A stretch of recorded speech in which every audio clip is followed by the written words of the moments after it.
Hi, I'm Mike Hutjens, Extension Dairy Specialist at the University of Illinois. This module will address electronic grain feeders used on dairy farms. When we look at electronic grain feeders, there are several different types on the market today. The oldest version was the very first one, which was just single drop, which meant one grain supplement came out given to a given cow. Another option, which then came, was called the two-drop system. Generally, this consisted of an energy feed, such as barley and corn, and a protein supplement, such as soybean meal or canola meal, or a commercial 38% supplement, for example. The next generation was what we call a three-drop system, which included the energy feed, the protein feed, and then very carefully could meter out very small amounts of minerals and feed additives to each individual cow.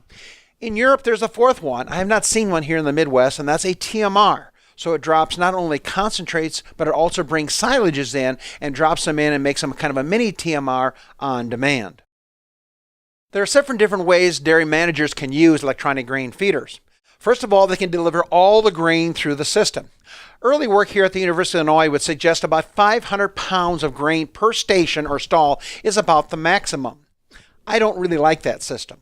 The one I like is the second one, top dressing, which means higher producing cows, or within a group of cows, I can supplement some additional bypass protein, additional fat, or micronutrients as needed. So it's a topping out type program. And again, now number of cows may be more critical than pounds of grain delivered. Another neat use would be dry cows. I could have a grain mix for far-off dry cows, for close-up dry cows. I could have another mixture that may have an energy feed for weight gain for young cows or for thin cows. It's a lot of flexibility. The other use for electronic feeders may be secondary, meaning that we have a cow identification system. We want that cow identified for heat detection, milk recording, and mastitis, and our feeding of the cow becomes a secondary function on the dairy farm. In freestall operations, location of the feeder is going to be very important. In a conventional barn, we can usually have the feeder on a rail, which goes around the barn, and the cow is identified at each spot when the feeder stops, and then it dispenses the pre-programmed amounts of feed. These cows could be fed several times a day when nobody is actually around, and also in the evening or at night.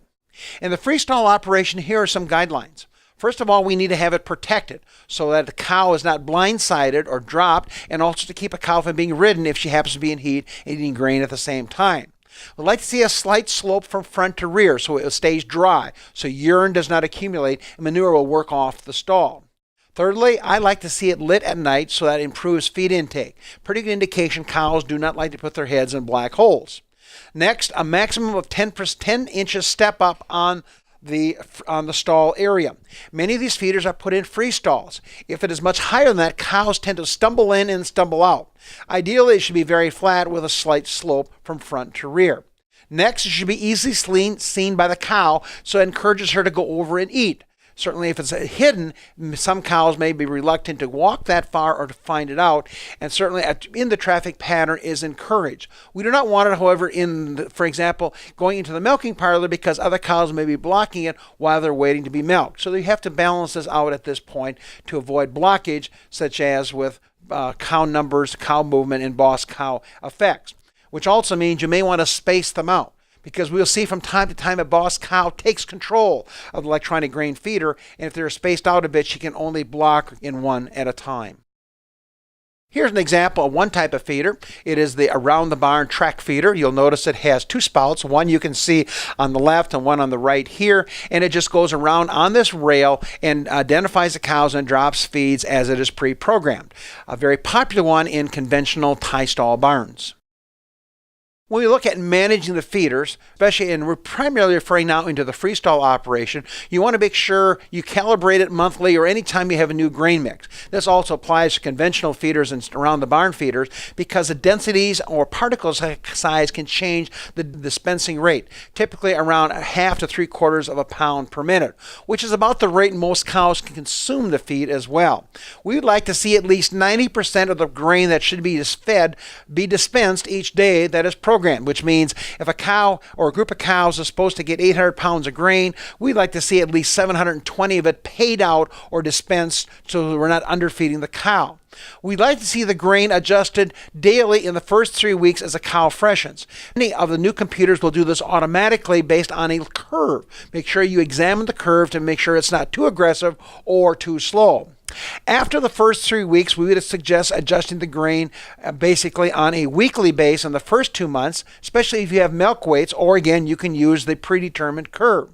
After that, we would suggest adjusting the grain amounts monthly after peak milk. This allows you to add body condition on and not short the cow by feeding them too tightly. Especially applies to those herds on DHI where you get once a month testing.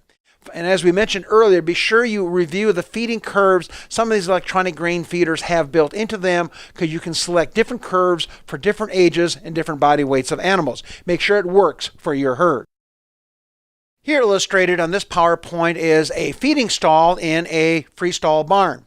Obviously, this is not in a freestall, but would be a standalone unit. You can see the planking on the side would protect the cows. You can see the bar over the top to keep the cow from being ridden if she's in the freestall. This should be adequately long enough to protect the cow, but not allow a very timid cow to hide. So normally the last foot of the cow is exposed, so she can be nudged out if she's standing in there and not receiving grain.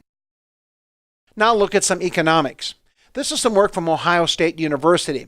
On the left is payback time, 1, 2, or 3 years. Investment across the top is the investment in the station, the feeder, the collars, the ID system, anywhere from $100 to $300 per cow. Generally, most people will be in the $200 range. So let's just remember this number. If I were to pay off all the costs on my feeder in 1 year, I would have to generate $220 more income that year to pay it totally off. Remember that number as we go to the next PowerPoints. One way to pay off would be on grain savings. On here you can see 2 different levels of grain, 15 and 20 pounds of grain per day. And if I could save 5, 10, or 20% because I feed more carefully, I avoid spillage or wastage, you can come up with a number. So if I was feeding 15 pounds of grain and I could save 20%, and that is the number Ohio State reported, 20%. May sound like a lot, but remember, I'm going to feed cows exactly what they need rather than, say, in a milking parlor where they all get 15 pounds regardless of level of milk production. That would generate about $73 each year. Of course, the other big savings can be milk production. If my cows give more milk or higher components because of a more balanced ration to these cows, that would be worth some value as well. So you can see milk increase of 2 pounds. Actually, the researchers say it's even more than 2 pounds, more like 3 to 4 pounds increase in milk production. Using 12 cents a pound times 300 days, that equates to about $74 more income per cow per year. If the milk component butterfat goes up because of less acidosis and swings in rumen pHs, and my butterfat test goes up 0.2 of a point, that would be about $1.20 more pounds of fat times a 200 hundredweights, a 20,000 pound herd average. That equals to about another $48 per cow per year if my milk components increase. If I take only a 5% improvement in grain savings, which would be primarily savings in, we mentioned earlier, in spillage or more precise feeding times 15 pounds, that's worth $18 per cow per year. Therefore, the total savings is about $140. So you can see the payoff with a $300 investment, which is very high, is in less than 2 years. So when these systems are put in, the paybacks look very favorable if they are well managed. So as we conclude this module, let's look at some take-home messages.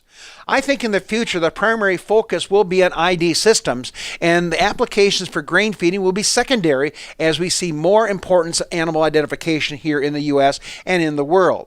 Next, I think the top dressing applications are really a solid recommendation. We could look at dry cows, we could look at high producing cows, we could look at fresh cows in this area. And finally, the payback is very favorable, especially in those herds under 200 cows.